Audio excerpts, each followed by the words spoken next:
Hope that everybody has had a good Sunday so far and a good day of worship and praise to God. And today we're going to be looking in the Gospel of Luke, in Luke chapter 5, as we continue there in Luke's Gospel account. And we have been seeing Jesus traveling around and preaching and teaching and healing people, and he's preaching in Galilee. And we find in Luke chapter 5, verse 1, that it was as the multitude pressed all around Jesus to hear the word of God, that Jesus stood by the lake of Gennesaret, or that's another name for the lake of Galilee or the Sea of Galilee, whatever you want to call it, depending on the text, depending on the gospel account. But he is there with a crowd of people all around him. They're pressing in on him. And Jesus then sees there two boats standing by the lake. But the fishermen had gone from them and were washing their nets. So Jesus then got into one of the boats, which was Simon's, and asked him to put out a little from the land. So imagine this. If I understand the gospel accounts right, I think that by this time, we have in other gospel accounts that Simon has probably already seen Jesus, already knows who Jesus is.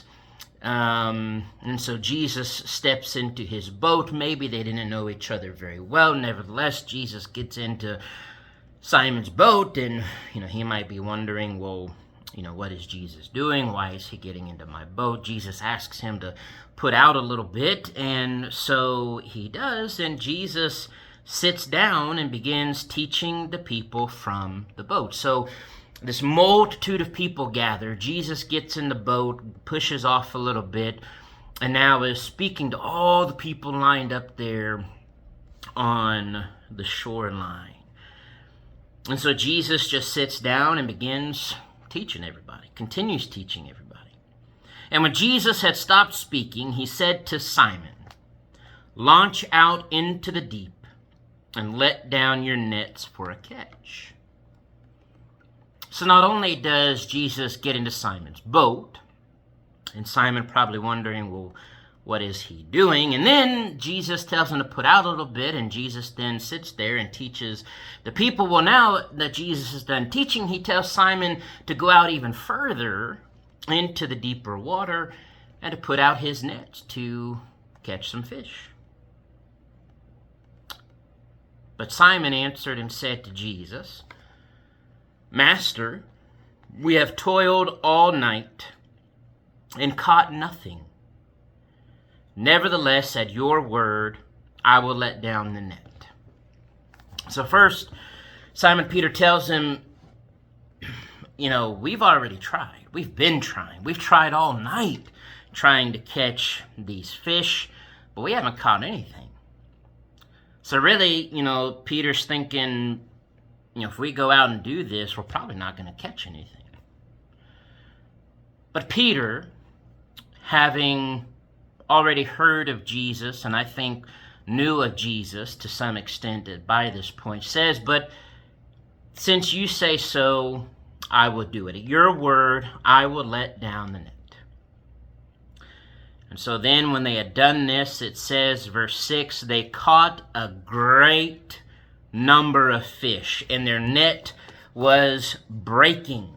So they signaled to their partners in the other boat to come and help them, and they came and filled the boats so that they began to sink.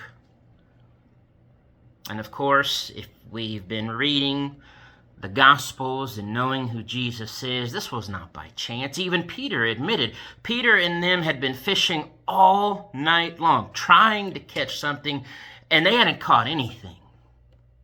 And so the likelihood of them catching anything now wasn't going to change unless it was a miraculous event. Jesus tells them to put their nets over. And now they've caught so much fish, they ask for help, and their nets are breaking, and then they fill up the boats, and the boats begin to sink. There's so much fish. And when Simon Peter saw it, he fell down at Jesus' knees, saying, Depart from me, for I am a sinful man, O Lord. For he and all who were with him were astonished at the catch of fish which they had taken. And so also were James and John, the sons of Zebedee, who were partners with Simon. And Jesus then said to Simon, do not be afraid. From now on you will catch men. So when they had brought their boats to land, they forsook all, left all, and followed him. I love the heart,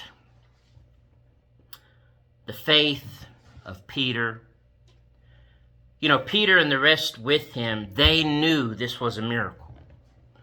They knew that this did not just happen. Again, they had tried and tried and tried. They were not catching anything. And now Jesus tells them to try again, and they catch so much fish, their nets are breaking, so much fish, their boats are sinking. Not just a few fish, not just a handful of fish, boatloads, boats sinking, that much fish. And Peter was overwhelmed with how awesome this miracle was, and knowing then, having faith and belief that Jesus said to do it, this is what happens.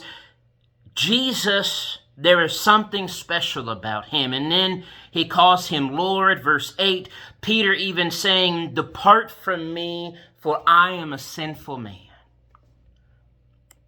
Peter was struck by the power of Jesus.